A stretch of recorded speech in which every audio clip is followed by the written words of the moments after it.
Hello, my friend, and welcome to Wisdom Trek. This is Guthrie Chamberlain, and I am your guide to wisdom and creating a living legacy. Thank you for joining us for our 3-day per week, 12 Minutes of Wisdom podcast. This is day 373 of our trek, and today is Wisdom Wednesday. Every Wednesday on our trek, we will dig for the nuggets of wisdom found in the book of Proverbs. Today, we will explore the first part of chapter 12. We are broadcasting from our studios at the Big House in Marietta, Ohio. As I continue to work in and around the Big House on our renovations, Paula headed south to Charlotte for a few days to collect the mail, meet with her quilting group, and to take her mom to a doctor's appointment. She should head back to Marietta on Friday if all goes according to plan. I have finished sanding in the upstairs and downstairs hallway and both flights of stairs. I'm working on cleaning up the dust and getting ready to start applying the polyurethane on the woodwork and floors. We continue on our trek of life one day at a time. As we head up Wisdom's Trail today, let us start digging for those nuggets of wisdom that, if applied to your life, will make you truly healthy, wealthy, and wise. We will explore Proverbs chapter 12, verses 1 through 16 today, and the title for this trek is, Don't Be Stupid. One thing I really like about the wisdom nuggets in Proverbs is the compare and contrast elements of most verses. Solomon doesn't mince words in most of the passages, so it's easy to understand and apply to our lives.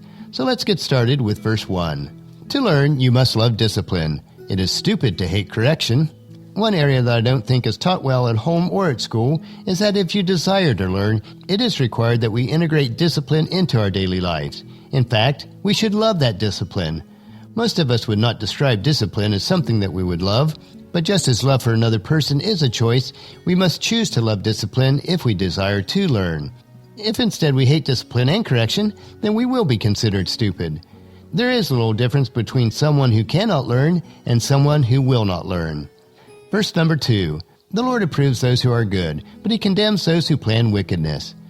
We do like the approval of others. That is part of our basic human nature. But it is even more crucial that we are approved by God. If we live according to his word and precepts, then we will have that approval.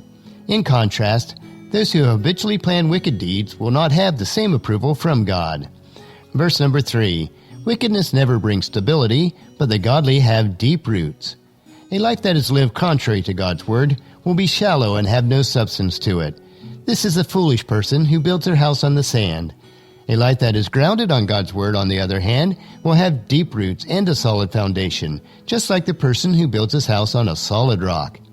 Verse number 4. A worthy wife is a crown for her husband, but a disgraceful wife is like cancer in his bones. Speaking from my own experience of having a worthy wife, I can certainly agree with this proverb. Paula is a shining crown in my life. On the other hand, I have seen marriages where a nagging and complaining wife eats at the very core of her husband. Of course, an unloving husband will also be cancer to his wife. Verse number 5. The plans of the godly are just. The advice of the wicked is treacherous. When you are able to obtain counsel from those who have high moral integrity, you will know that their advice and plans will be fair, both to you and the person giving the advice. This is not true of a selfish, proud, and wicked person. Beware of accepting their advice, or you will be tricked into their schemes. Verse number 6. The words of the wicked are like a murderous ambush, but the words of the godly saves lives. Wicked people cannot be trusted. When you least expect it, their words of advice will turn on you, your plans, and will cause you harm. On the other hand, you know when somebody has your interests in mind because it will be life-giving. Verse number 7. The wicked die and disappear, but the family of the godly stand firm. This verse is the very heart of creating and living your legacy each day. If you lack integrity and moral goodness, then you will leave nothing positive for the future generations to carry forward. Contrast that to a person who has integrity and moral goodness. Those traits will be integrated into their family and will stand the test of time throughout eternity and through all the generations to follow. Verse number 8. A sensible person wins admiration, but a warped mind is despised. If you desire to be respected and appreciated, then it is also required that you be kind and sensible when dealing with others. You cannot demand or force people to admire you. It is something that is earned over time by how you treat other people. On the other side of this is the person who tries to demand respect and admiration. That person will be despised.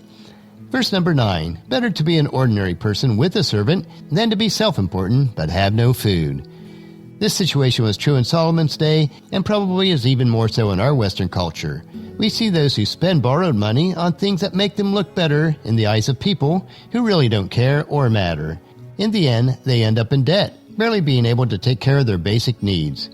It would be much better to live the modest life of an ordinary person, and yet have the ability to obtain those things which have true value in life.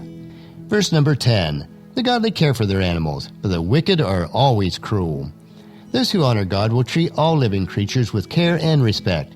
Those who do not honor God will not only be cruel to their own animals, but also to their family and friends.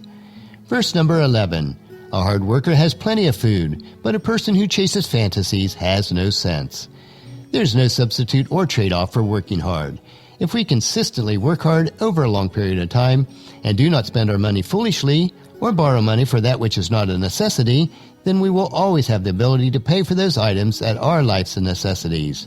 When you really analyze your spending, you will realize that there are very few things we spend money on that are really necessities. If a person chases every get-rich scheme on the market, they are not only senseless, but are always poor in so many ways. Verse number 12. Thieves are jealous of each other's loot, but the godly are well-rooted and bear their own fruit. When you try to obtain wealth through illegal or unethical means, then you will always be jealous of someone else who has slightly more. The good and the godly person remains on solid ground, realizing that the only lasting wealth is obtained by planting and harvesting during the correct seasons of life. Verse number 13. The wicked are trapped by their own words, but the godly escape such trouble. A common trait among those who practice evil is that they talk too much. In doing so, their evil intent will be found out, and they will be trapped by what they said. A wise and godly person only speaks when they have something worthwhile to say. They only speak the truth, so they will not be trapped by their lies. Verse number 14. Wise words bring many benefits, and hard work brings rewards. A wise person will speak few, but wise words. They will benefit both themselves and others through this discipline. The same wise person realizes that there is a direct correlation between working hard and the rewards that can be obtained by doing so. Verse number 15. Fools think that their own way is right, but the wise listens to others. Foolish people are usually talking so much that the only one that they really convince is themselves. A truly wise person will spend most of their time listening and analyzing what is being said and will only speak when it is appropriate to do so. And verse number 16.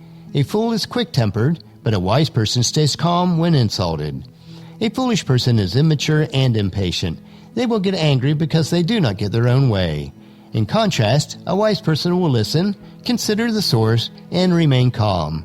They have enough confidence in who they are that they do not need to express anger when insulted by foolish people. The nuggets on today's trail are plentiful indeed. If we take time to listen to them, have the discipline to learn their lessons, and speak only when appropriate, then we will indeed be on the trail for gaining more wisdom. What do you struggle with in what we learned on today's trek? Take some time to apply these truths to your life. One great way to do this is to remember to be faithful to the Proverbs 31-day challenge. For each day of June, read the chapter in Proverbs that corresponds with the day of the month. In less than 5 minutes per day, you can take your daily wisdom supplements, which, if repeated each day, will truly make you healthy, wealthy, and wise. Our next trek will be Philosophy Friday, where we will continue on the trails of the cycles and seasons of life. I have some great information to share, so you won't want to miss it. So encourage your friends and family to join us, and then come along with us on Friday for another day of Wisdom Trek, creating a legacy. That will finish our trek for today. Just as you enjoy your doses of wisdom, we ask you to help us to grow Wisdom Trek by sharing it with your family and friends through email, Facebook, Twitter, or in person when you meet with them, and invite them to come along with us each day. If you'd like to listen to any of the past daily treks, they are available at wisdom-trek.com. And don't forget to subscribe to Wisdom Trek on iTunes, Spreaker, Stitcher, SoundCloud, iHeartRadio, and Google Play so that each day's trek will be downloaded to you automatically. The journal for today's trek is available at wisdom-trek.com. Thank you so much for allowing me to be your guide, your mentor, but most importantly, you are my friend, as I serve you through the Wisdom Trek podcast and journal. As we take this trek together, let us always live abundantly, love unconditionally, listen intentionally, learn continuously, lend to others generously, lead with integrity, and leave a living legacy each day. This is Guthrie Chamberlain reminding you to keep moving forward, enjoy your journey, and then create a great day every day. See you on Friday.